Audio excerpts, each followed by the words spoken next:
اللہ ہی میری مدد کرے گا.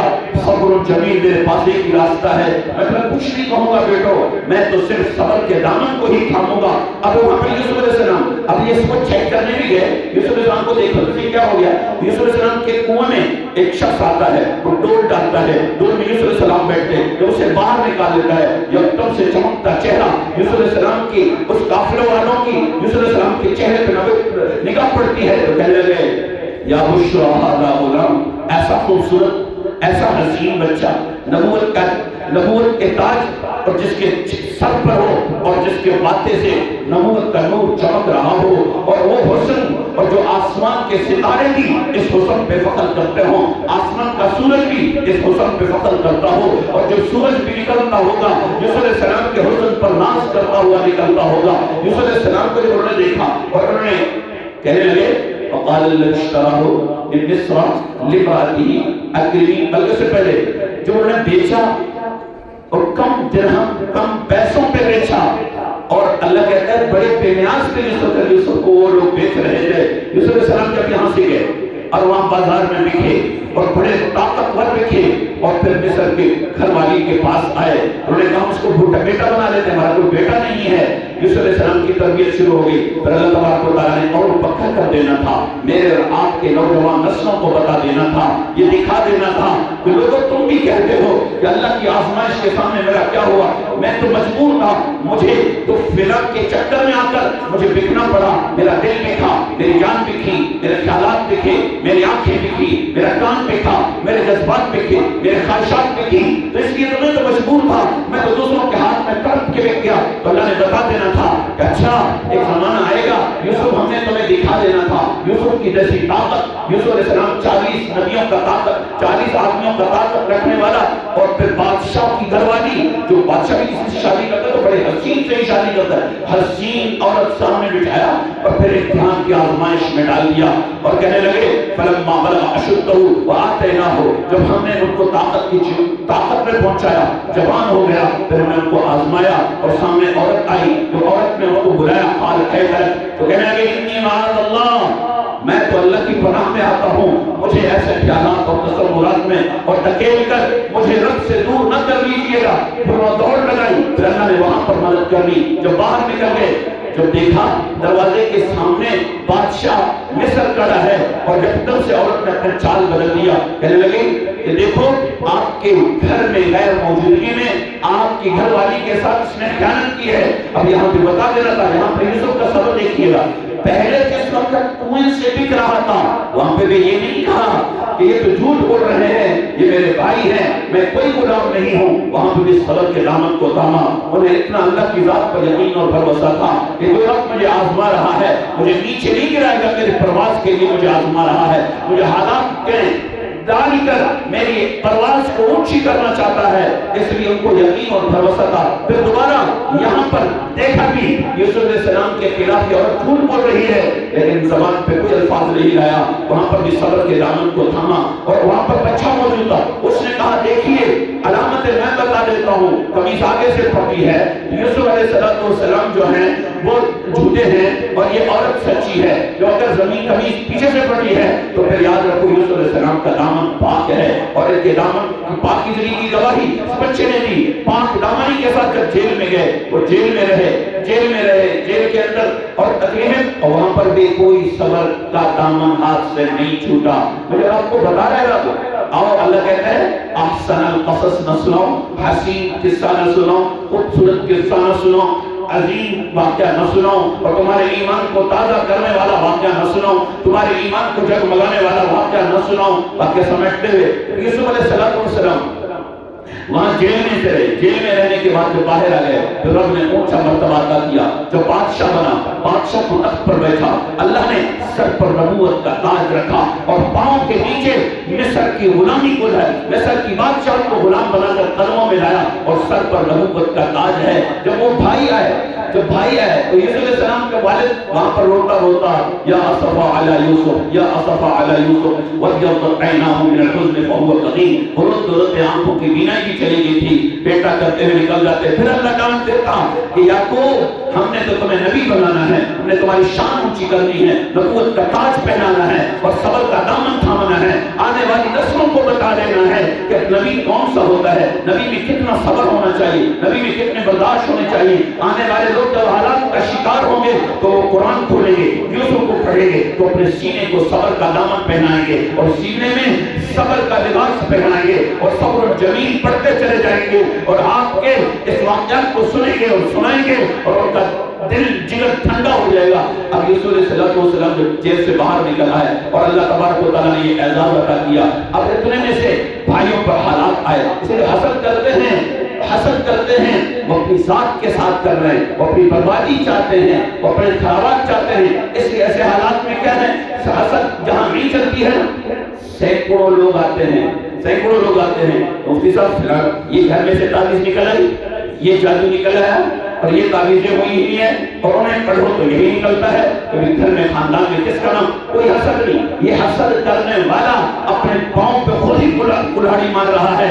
ایک دن جس سے حسد کیا جا رہا ہے اگر اس کے دامن میں صبر ہو اور اس کے سینے میں صبر ہو اور اس کی ذات میں طہارت ہو، دل میں پاکیزگی ہو، رب انہیں اونچا لے کے آئیں گے، انہیں پرواز دیں گے، انہیں طاقت بھی دیں گے اور وہ دیکھیں گے حاصلین ان کے قدموں میں انہیں لے کے آئے گا. یوسف علیہ السلام کے یہ بھائی آئے، فلما دخلوا علی علیہ، یوسف علیہ السلام کے پاس آئے تو کہنے لگے ایھا العزیز مسنا واهلنا الضر وجئنا ببضاعة مزجاة فاوف لنا الكيل وتصدق علينا. ہم پر صدقہ کر لیجیے، ہم پر رحم کر لیجیے، ہم حالات کے شکار ہیں، مصیبت کے شکار ہیں، ہمارے گھروں میں فقر و فاقے چل رہے ہیں، ہمارا بوڑھا والد اپنے بیٹے کے غم میں رو رو کر ختم ہو چکا ہے، صدق علینا، ہم پر صدقہ کر لیجیے. یوسف علیہ السلام نے جب انہیں دیکھا تو اپنے آپ سے کیا کہنے لگے، قال یوسف علیہ السلام کہنے لگے تم نے یوسف علیہ السلام کے ساتھ وہ جو ان کے بھائی کے ساتھ کیا،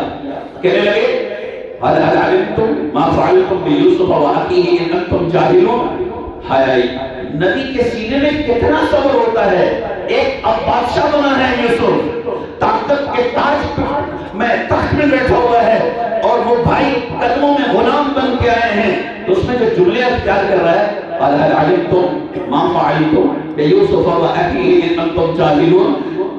تم نے جو یوسف کے ساتھ معمولی سے کیا تھا، فعال کا صفت معمولی سے جو کیا تھا اور تمہیں پتہ نہیں تھا، ہاں تم نے جان بوجھ کے نہیں کیا ہے نبی کو قربان.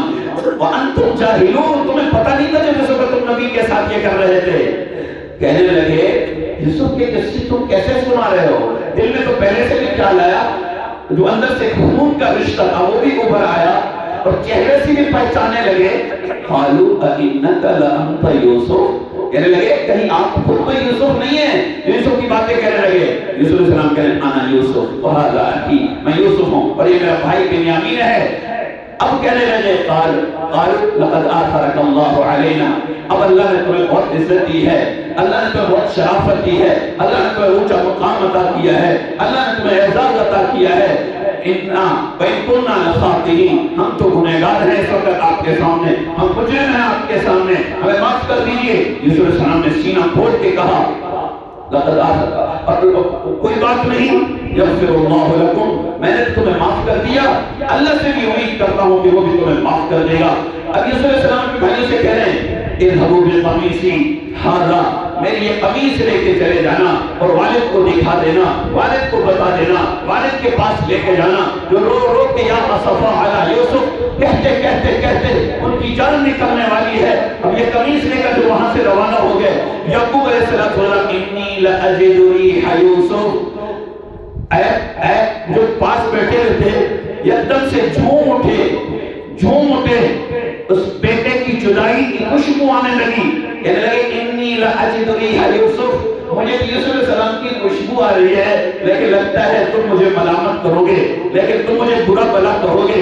یہی کہنے لگے ہاں ابھی بھی یوسف علیہ السلام کے چکر میں وہ تو پتہ نہیں کون سے درندے کے پیٹ میں چلے گئے اور کون سے درندے نے سے کھا لیا اور کون سے کنویں میں گر کر ختم ہو گئے. اور یہاں پر تم کہہ رہا ابھی بھی یوسف کی خوشبو آ رہی ہے. اب یوسف علیہ السلام کی جب قمیص لے کے آئے اللہ رب العالمین نے وہ دکھایا، وہ منظر بتایا کہ تم حسد کرنے والے کہاں سے کہاں تک گر گئے، اور جس سے حسد کیا گیا اللہ نے کتنا اونچا مقام عطا کیا، کتنا اونچا رتبہ عطا کیا ہے۔ اپنی اولاد کو طاقت دو، تربیت کرو، اپنے اولاد کی توجہ دو، توجہ کا مرکز بنو، ورنہ اولادیں بکھر گئی، اولادیں ختم ہو گئی، اگر برباد ہو گئی اور پھر تم بوڑھے ہو گئے، ضعیف ہو گئے، یہی اولادیں تمہارے سامنے جو بدتمیزی کریں گی وہ اپنی اولاد کے اس بدتمیزی کی نتیجے میں اپنی اولاد کے پاؤں میں بھی کلاڑی مار رہے ہو اور یہ برباد ہوتا چلا جائے گا۔ اللہ ایسے اولاد کو کیسے کامیاب کر سکتا ہے؟ وَلَا تَقُلْ لَهُمَا أُفٍّ وَلَا تَنْهَرْهُمَا وَقُلْ لَهُمَا قَوْلًا كَرِيمًا وَاخْفِضْ لَهُمَا جَنَاحَ الذُّلِّ مِنَ الرَّحْمَةِ وَقُلْ رَبِّ ارْحَمْهُمَا كَمَا رَبَّيَانِي صَغِيرًا۔ رب جس کو کہہ رہا ہے اپنے باپ کے سامنے اف تک کو مت کہو، یہ اولاد اگر اٹھے گی اپنے ماں باپ کے سامنے اف کو بولے گی، اپنے ماں باپ کو سینے پر خنجر کا وار کرے گی، تو پھر یہ اولاد کیسے کامیاب ہو سکتی ہے اور اولاد تو ناکامی ہو جائے گی۔ اس لیے رسول اللہ صلی اللہ علیہ وسلم نے فرمایا اور تمہیں ادھر ادھر جانے کی کوئی ضرورت نہیں ہے، میری والدہ اگر حیات ہوں، میرا والد اگر حیات ہوں اور ان کی ضعیف اٹھتی ہوئی دعائیں، اگر کوئی پوچھتا ہے نا کہ دعا کر لیجئے، ان سے کہا جائے، ان سے بتایا جائے کہ تمہاری والدہ حیات ہے، تمہارے والد حیات ہیں، تو تمہیں دکھوں میں ڈوبنے کی کوئی ضرورت نہیں ہے، تمہیں پریشان ہونے کی کوئی ضرورت نہیں ہے، تمہیں حالات کے دلدل میں پھنسنے کی کوئی ضرورت نہیں ہے، تمہیں اپنے آپ کو رو رو کر تباہ کرنے کی کوئی ضرورت نہیں ہے۔ تم آتے ہوئے آسمانوں کے بڑے مسائل کو، آسمانوں سے گرتے ہوئے بڑی مصیبتوں کو، آسمان سے گرتے ہوئے بڑے حالات کے لیے اگر کوئی تمہارے پاس کوئی چھت ہے تو ہاں تمہاری ماں کی دعائیں تمہارے لیے چھت ہیں، تمہاری ماں کی دعائیں اور ان کی طاقت، ان کی دعاؤں کی طاقت موسیٰ علیہ السلام سے پوچھ لیجئے۔ موسیٰ علیہ السلام کہنے لگے کہ میں نے دیکھا ایک شخص ہے اور وہ مجھے کہا گیا، موسیٰ علیہ السلام کہتے میں نے رب سے دعا کی، اے رب میں اپنے پڑوس جنت میں رہنے والے کو دنیا میں زیارت کرنا چاہتا ہوں۔ رب نے فرمایا جاؤ موسیٰ، وہاں ایک قصائی ہے، وہاں پر چلے جاؤ۔ میں بتانا یہ چاہتا ہوں کہ اپنی اولاد کو اتنے لائق بناؤ، اتنا قابل بناؤ کہ تمہیں دنیاوی دولت دے کر جانے کی کوئی ضرورت نہیں ہے، اپنے پاؤں پر اولاد کو کھڑے کرنے کی کوئی ضرورت نہیں ہے، ثروت ان پر برباد نہ کرو، اپنی جوانی ان پر حرام کی صورت میں برباد نہ کرو۔ اس کے منبر محراب پر ہم یہ بولتے ہیں رشوت مت کھاؤ، تو رشوت کھانے والے ناراض ہو جاتے ہیں، سود کھانے کی ممانعت بیان کی جاتی ہے تو سود کھانے والے بھی ناراض ہو جاتے ہیں۔ یہ احکامات رب نے بیان کیے ہیں، جیسے ابھی الحمدللہ وہ سود کے لیے بھی راہیں بند ہو گئی ہیں، حالانکہ سود کے حرمت کو رب نے پہلے سے بیان کیا، وَذَرُوا مَا بَقِيَ مِنَ الرِّبَا إِن كُنتُم مُؤْمِنِينَ۔ اگر ایمان رکھتے ہو تو سود سے باز آؤ، وَإِن لَّمْ تَفْعَلُوا، اگر تم سود سے باز نہیں آؤ گے فَاعْلَمُوا بِحَرْبٍ مِّنَ اللَّهِ وَرَسُولِهِ، پھر اللہ سے جنگ کے لیے تیار ہو جاؤ۔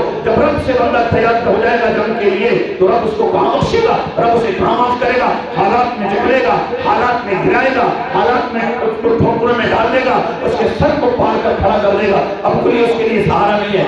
ایسے کر رہا تھا جب مائیں حیات ہوں تو تمہاری مصیبتوں کے لیے چھت ہیں۔ موسیٰ علیہ السلام ان کے پاس گئے، جب ان کے پاس پہنچے انہوں نے دیکھا کوئی عام سا آدمی ہے، گوشت بیچ رہا ہے، کوئی عبادت نہیں، کوئی فضیلت والا مقام نہیں، کوئی مرتبے والی جاہ نہیں ہے۔ موسیٰ علیہ السلام کہنے لگے میں تیرے گھر میں مہمان ہونا چاہتا ہوں۔ میں کہا بھلے مہمان بن کے آ جاؤ۔ موسیٰ علیہ السلام جب گھر میں پہنچے تو دیکھا ہے اور اس نے ہانڈیاں تیار کیا، سالن تیار کیا، گوشت لے کے آیا اور گوشت لا کر ایک عورت کے پاس گئے، عورت کو سارا لے کر بٹھایا اور لقمے بنا بنا کر اس کے منہ میں ڈالا، اپنے دامن سے ان کے منہ کو صاف کیا، پھر سہارا برابر کیا اور ان کو لٹھایا۔ لٹانے کے بعد وہ اپنی جگہ پر آئے تو موسیٰ علیہ السلام نے ان سے پوچھا بتاؤ تو صحیح یہ کون ہے؟ کہا یہ تو میری والدہ ہے۔ کہا کچھ کہہ رہی تھی؟ کہا ہاں یہ والدہ تو ہے۔ والدہ یہی کہتے نہیں، دعا دیتی رہی ہے کہ رب جو نے اتنی خدمت کی ہے، جو نے میرا دل اتنا ٹھنڈا کیا ہے، آکاش کوئی عالمہ نہیں ہے، والدہ کوئی عالمہ نہیں ہے، والدہ کوئی بزرگ بھی نہیں ہے، لیکن میری والدہ ہے، آپ کی والدہ ہے،